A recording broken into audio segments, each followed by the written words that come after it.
Assalamualaikum warahmatullahi wabarakatuh dan selamat sejahtera. Kami dari kumpulan 2 akan membentangkan rancangan pengajaran harian dan modul pengajaran kami bagi subjek pilihan iaitu Sains tahun 5. Fokus utama kami ialah pada tema sains bahan, khususnya tajuk 8.0 JIRIM. Okey, melalui RPH dan modul ini kami berusaha untuk mengintegrasikan kaedah pengajaran yang kreatif dan berkesan untuk meningkatkan pemahaman murid tentang konsep JIRIM dalam kehidupan seharian. Oleh itu, kami mulakan dengan lafaz Bismillahirrahmanirrahim.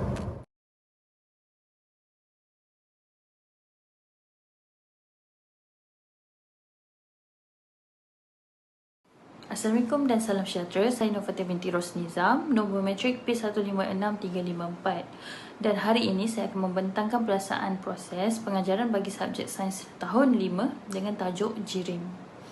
Bagi standard kandungan, murid akan mempelajari 8.1 iaitu keadaan JIRIM. Fokus utama ialah mengenal pasti dan memahami bentuk-bentuk JIRIM yang wujud di sekeliling mereka.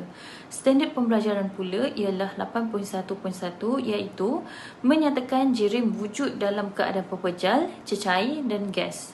Melalui aktiviti pembelajaran, murid akan mengenal pasti 3 bentuk utama JIRIM ini dengan jelas. Objektif pembelajaran yang ingin dicapai pada akhir sesi ini ialah: pertama, murid dapat menyatakan maksud JIRIM dengan betul. Kedua, murid akan dapat menyenaraikan 3 keadaan JIRIM iaitu pepejal, cecair dan gas, serta dapat memberi contoh bagi setiap satu keadaan. Kaedah penyampaian pula yang digunakan ialah tayangan video untuk memberikan gambaran visual tentang JIRIM dalam pelbagai bentuk. Dan seterusnya ialah demonstrasi ringkas, contohnya penggunaan ais, air dan juga wap untuk menunjukkan perbezaan pepejal, cecair dan gas. Dan selain itu, kita juga ada memberi penerangan guru bagi memastikan murid memahami konsep dengan lebih jelas dan tepat. Okey. Pentaksiran pula dilaksanakan secara formatif melalui 2 cara. Pertama, lembaran kerja yang menguji kefahaman murid terhadap isi pelajaran. Kedua ialah soal jawab secara lisan bagi mengukuhkan pembelajaran dan memberi peluang murid menjawab secara spontan lah. Jadi keseluruhan aktiviti dalam RPH ini dirancang agar sesuai dengan tahap kognitif murid tahun 5 dan dapat membantu mereka memahami konsep JIRIM secara berkesan melalui pendekatan yang menyeronokkan dan interaktif. Terima kasih. Seterusnya, ini adalah link video tayangan tersebut. Seterusnya, bahan bantu mengajar seperti ais, air, belon, pen marker, model JIRIM dan prop pilih saya. Yang terakhir adalah lembaran kerja tersebut. Terima kasih. Assalamualaikum dan salam sejahtera. Saya Intan Hana binti Rosli. Nombor metrik saya P157099. Hari ini saya akan membentangkan rancangan pengajaran saya untuk murid tahun 5 dalam subjek sains dengan tajuk JIRIM. Fokus utama rancangan ini adalah untuk memahami keadaan JIRIM dan mengelaskan bahan atau objek berdasarkan 3 keadaan JIRIM utama. Baiklah, di isi utama di mana standard kandungan dan pembelajaran, saya memfokuskan standard kandungan adalah memahami keadaan JIRIM, dan yang nombor 2 adalah standard pembelajaran pula merakumi mengelaskan bahan atau objek berdasarkan 3 keadaan JIRIM iaitu pepejal, cecair dan juga gas. Untuk objektif pembelajaran pula, pada akhir sesi ini saya mengharapkan murid dapat menyatakan 3 jenis keadaan JIRIM dan dapat mengelaskan bahan atau objek dengan betul berdasarkan keadaan JIRIM. Okey, baiklah. Untuk kaedah penyampaian, untuk pembelajaran ini, saya telah menggunakan pendekatan interaktif seperti tayangan gambar dan juga video untuk membantu visualisasi konsep. Yang kedua adalah eksperimen ringkas untuk memantapkan kefahaman murid supaya murid lebih faham apa yang dipelajari. Okey, baiklah. Untuk pentaksiran pula, saya telah menyediakan lembaran kerja untuk menilai kemampuan murid mengaplikasi ilmu yang dipelajari, dan juga saya mengadakan sesi soal jawab pula untuk memahami konsep menyeluruh supaya murid dapat memahami. Okey. Untuk kesimpulan rancangan ini memberikan struktur yang jelas dan aktiviti yang sesuai untuk membantu murid dalam memahami dan menguasai konsep JIRIM dengan berkesan. Dengan pendekatan dan berpusatkan murid, proses pembelajaran akan lebih menarik dan bermakna. Okey, baiklah, itu sahaja. Sekian, terima kasih. Baiklah, saya telah menyediakan video, tetapi video ini saya telah mengambil di aplikasi YouTube, di mana saya telah mengambil 2 video berkenaan dengan JIRIM supaya murid lebih mendapat gambaran awal dan mereka memahami apa yang dipelajari selain daripada kita membuat eksperimen dan juga memberi gambar sahaja. Baiklah, ini antara bahan-bahan bantuan mengajar yang telah saya gunakan selain daripada laptop, projektor dan juga skrin putih, di mana saya telah menyediakan bahan eksperimen, video dan juga lembaran kerja, dan selain daripada itu adalah aktiviti kuis online supaya saya dapat menarik minat murid untuk belajar dalam topik ini.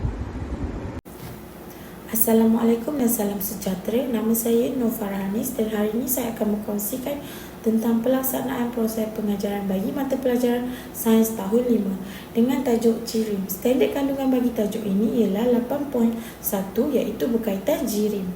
Standard pembelajaran pula ialah 8.1.3 yang bertujuan untuk mencirikan sifat pepejar cecair dan gas.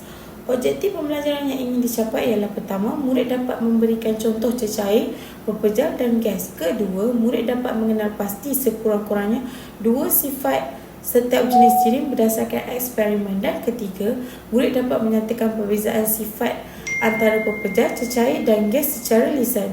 Kaedah penyampaian yang digunakan termasuklah tayangan gambar, tayangan video, aktiviti berkumpulan seperti eksperimen ringkas serta sesi penerangan. Pentafsiran akan dijalankan melalui lembaran kerja dan soal jawab untuk memastikan pemahaman murid terhadap topik ini. Okey, ini adalah bahan bantu mengajar yang telah saya gunakan. Saya telah menyediakan contoh gambar, bahan eksperimen, video dan juga lampiran kerja bagi membangkitkan minat murid untuk meneroka topik ini dengan rasa ingin tahu.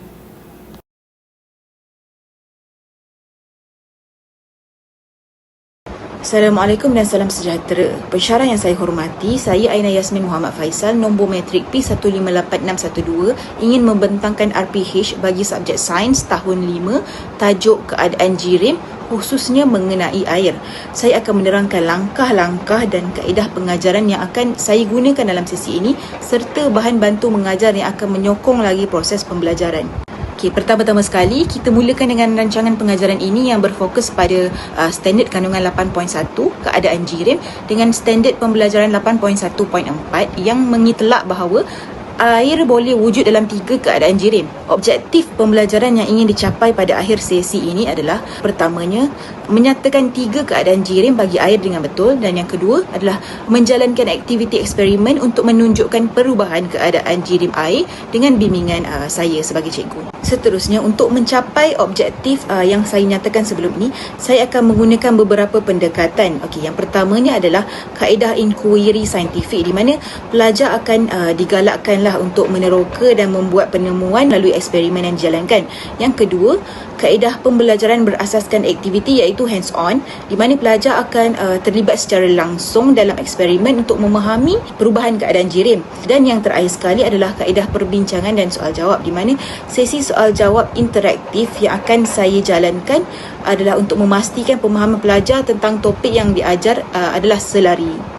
Seterusnya, pentaksiran yang akan dilakukan adalah melalui 3 kaedah utama, iaitu yang pertamanya adalah pentaksiran bertulis, di mana pelajar akan mengisi lembaran kerja pemerhatian semasa eksperimen sedang dijalankan. Ini adalah untuk menilai pemahaman mereka mengenai perubahan keadaan JIRIM. Okey, yang kedua adalah pentaksiran lisan, di mana sesi soal jawab interaktif akan digunakan untuk menguji kefahaman pelajar secara langsung. Yang ketiga adalah pentaksiran penutup. Ianya adalah sebagai latihan pengukuhan dan pelajar akan mengambil bahagian dalam kuis teka silang kata yang akan saya laksanakan, di mana ia berkaitan dengan 3 keadaan JIRIM air. Okey, beberapa bahan bantu mengajar yang akan saya gunakan termasuk yang pertama, tayangan video pendek, di mana ia digunakan untuk memberikan gambaran awal tentang eksperimen yang akan dijalankan. Yang kedua adalah infografik, di mana infografik ringkas ini saya akan tunjukkan perjalanan eksperimen bagi memudahkan pemahaman visual pelajar. Ketiga adalah peralatan dan bahan eksperimen lah, yang di mana pelajar akan diberikan bahan seperti yang tertera di dalam slide ini untuk menjalankan eksperimen. Yang keempat adalah kuis teka silang kata di mana pelajar dapat lakukannya untuk mengukuhkan lagi pemahaman pelajar di akhir sesi eksperimen ini. Okey, yang terakhir sekali adalah lembaran kerja pemerhatian di mana lembaran kerja ini digunakan oleh pelajar untuk merekodkan pemerhatian mereka semasa eksperimen. Sesi pengajaran ini akan dimulakan dengan pengenalan tentang perubahan keadaan jirim air melalui video pendek yang akan memberikan gambaran eksperimen. Kemudian pelajar akan menjalankan eksperimen menggunakan bahan yang telah saya sediakan dan saya akan memberikan bimbingan sepanjang eksperimen ini, dan seterusnya kita akan mengadakan sesi perbincangan di mana saya akan mengajukan beberapa soalan untuk saya uji pemahaman pelajar saya. Setelah itu, di akhir sesi ini pelajar akan menyertai kuis teka silang kata yang saya adakan sebagai latihan pengukuhan konsep. Setelah itu, saya akan merumuskan pembelajaran hari ini dengan menjelaskan semula 3 keadaan jirim bagi air. Ini adalah untuk memastikan setiap pelajar memahami konsep tersebut dengan lebih jelas. Assalamualaikum warahmatullahi wabarakatuh. Nama Nurul Azrina binti Ahmad Zamri, nombor matrik P155839. Seterusnya saya akan menyambungkan penerangan RPH bagi standard kandungan 8.1 iaitu keadaan jirim. Standard pembelajaran bagi RPH ini adalah 8.1.5 iaitu menjelaskan pemerhatian tentang keadaan jirim melalui lakaran, TMK, penulisan atau lisan secara kreatif.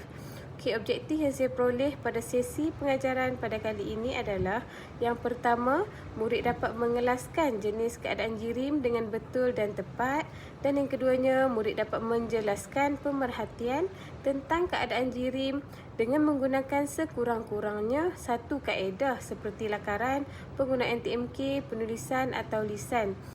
Kaedah penyampaian yang saya aplikasikan pada sesi awal pembelajaran pada kali ini adalah tayangan video menggunakan aplikasi YouTube. Tujuan video ini ditayangkan adalah untuk menarik perhatian dan minat para murid serta memberi penjelasan secara tidak langsung tentang topik pembelajaran yang akan dijalankan pada hari tersebut. Pelajar juga telah didedahkan tentang topik jirim ini secara terperinci oleh kelas-kelas sebelum ini. Jadinya tayangan video ini sebagai penambahan supaya pelajar dapat memahami dengan lebih terperinci lagi. Seterusnya aktiviti berkumpulan.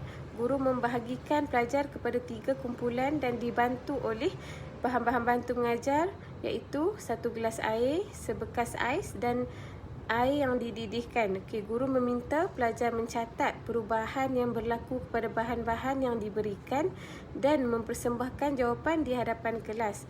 Melalui kaedah ini, pelajar akan lebih memahami tentang topik yang dipelajari apabila perubahan-perubahan keadaan jirim yang berlaku pada bahan ini dilihat oleh mereka sendiri. Dan yang terakhir, penerangan oleh guru itu sendiri. Guru memberikan penerangan melalui rujukan buku teks kepada para pelajar untuk kefahaman yang lebih terperinci mengenai pemerhatian tentang keadaan jirim dengan menggunakan sekurang-kurangnya satu kaedah seperti lakaran, penggunaan TMK, penulisan atau lisan, dan pelajar dapat melakukan pemerhatian dengan mengaplikasikan menggunakan kaedah yang telah disuruh oleh guru dengan baik. Untuk pentaksiran pula, saya menggunakan pentaksiran secara formatif iaitu memberikan tugasan untuk membuat lembaran kerja bagi mengukuhkan kefahaman para pelajar, dan sesi soal jawab juga berlaku secara selingan sekiranya pelajar tidak memahami topik yang dibincangkan, memandangkan ini adalah standard pembelajaran yang terakhir bagi standard kandungan ini.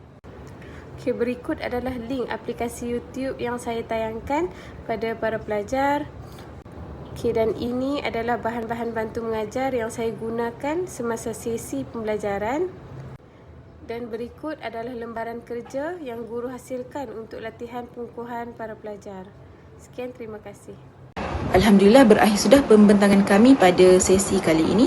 Sekian, wabillahi taufiq wal hidayah. Wassalamualaikum warahmatullahi wabarakatuh.